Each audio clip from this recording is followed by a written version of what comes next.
Bronny James is in trouble, and it's worse than you think. He just had the best game of his young career. But off camera, the whispers are getting louder. One scout said he's not even on their board. Another called him replaceable. Not because he's bad, but because he's the wrong piece. The game that fooled everyone. Bronny James cooked the Clippers in Summer League. 17 points, 60% shooting, 5 rebounds, 5 assists.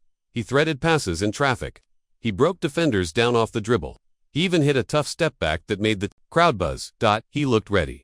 Analysts called it a breakout. Social media exploded. Twitter thought he was proving the doubters wrong. But here's what most people miss. Summer League is an illusion. It's a highlight reel machine where players audition for roles, not stardom. In this space, you can fake being the star. But only for a moment. Bronny looked like the lead actor. But the actual script says otherwise. And that's the danger. Not just for Bronny but for fans, scouts, even coaches who fall for it. It's like watching a talented understudy nail a rehearsal. But come opening night, he's not in the cast. When the lights come on and the season begins, Bronny won't have the ball. Not unless someone gets injured or traded. So the question isn't can he score, it's can he survive without touching the ball. And survival in the NBA isn't about one performance, it's about consistent value in a role. Bronny's Summer League success created a mirage, a version of himself that doesn't exist in the system he's trying to crack. The NBA doesn't hand out starring roles. You have to thrive in the shadows first. The invisible ceiling. Let's break down the math. The Lakers' on-ball creators, LeBron James, one of the greatest ever. Austin Reeves blossomed into a playmaker. D'Angelo Russell still in the mix. And possibly Luka Doncic. That rumor alone says everything. Bronny is, at best, option number 4, on-ball. And the NBA isn't a league of patience. You don't get handed 10 minutes a night to figure things out on a playoff team. You earn your stripes, usually through defense, hustle, or knocking down open shots. Not flashy handles. Bronny's growth on-ball is real, but it's also irrelevant, because in LA, that's not his job. The Alex Caruso story is the blueprint. Caruso didn't fight to be flashy. He learned what the team needed: defense, effort, IQ, and he leaned in. He became the thing teams had to keep. Bronny's ceiling won't be determined by his skill with the ball. It'll be defined by his willingness to let it go. And that's hard for someone who's been the centerpiece his entire life. Every second, Bronny spends working on ball handling and creation is a second lost developing the tools that will keep him in the league. Ceiling isn't just about talent, it's about fit. If he can't fit next to ball-dominant stars, that ceiling drops fast. The role no one wants. Let's zoom out. What do the Lakers actually need? They lost Dorian Finney-Smith, a player LeBron personally lobbied to replace. They need 3-and-D wings. Floor spacers, perimeter defenders, guys who do the dirty work, knock down threes, and don't demand the spotlight. Bronny could become that, but he hasn't yet. His Summer League 3 PT %, 30%. G-League last season, 34%. NBA average for role-playing wings, about 37 to 38%. He's behind, and the eye test is worse. He drifts off ball, doesn't sprint into position, doesn't attack space. There are clips where he literally just stands. That's not pacing. That's passivity. In one possession, the Lakers push in transition.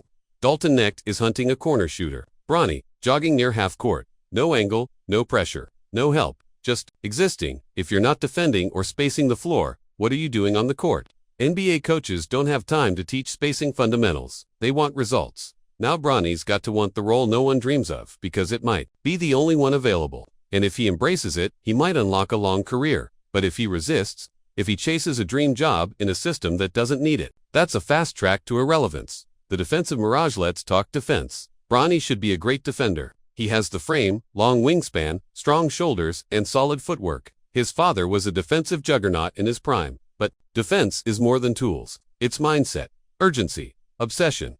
Right now, Bronny shows flashes. But flashes don't get you paid.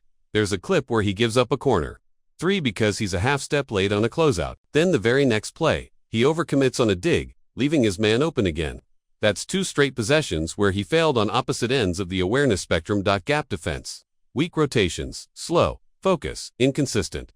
And when you're 6'2", you don't get the benefit of the doubt. You have to be elite or invisible.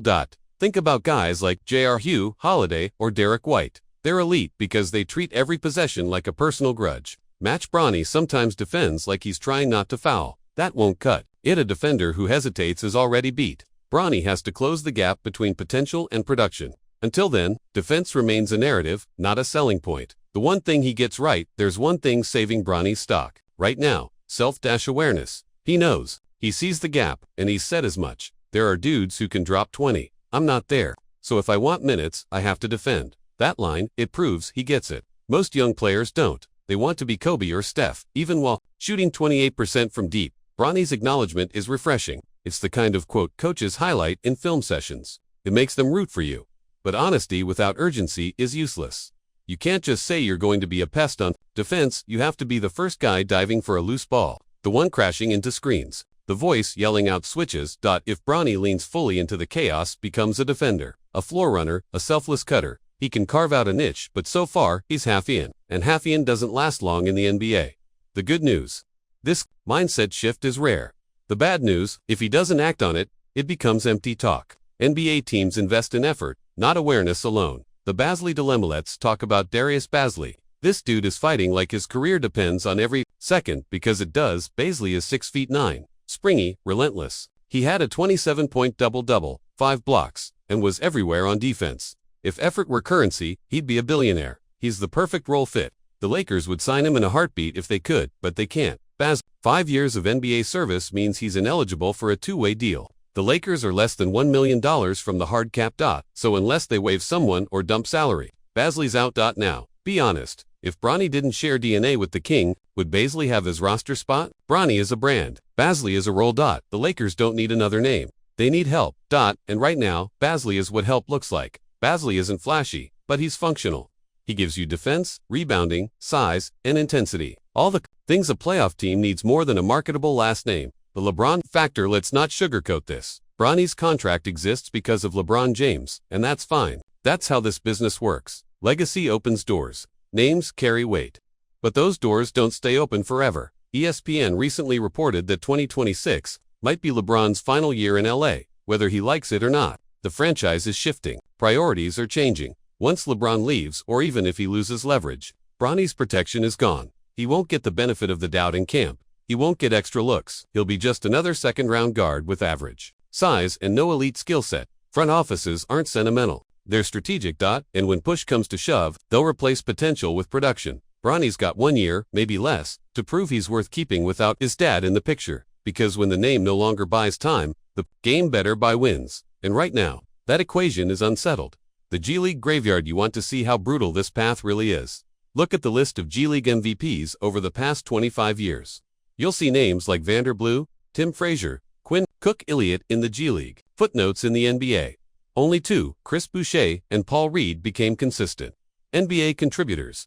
That's how steep the climb is. And Bronny hasn't even dominated the G League. Not yet. So yeah, he's got upside. He's got name value. But he doesn't have time. The NBA moves fast. Roster spots are precious. If you're not contributing, you're disposable. Bronny's got one chance to become what the league needs. Because in a year, the James name might not be enough. And if he doesn't show undeniable growth this season, he might end up another name on a long list of talented players who never quite found their fit. Only 0.4% of people who watch videos like this are subscribed. You're still here, so clearly, you care. Let's make it official.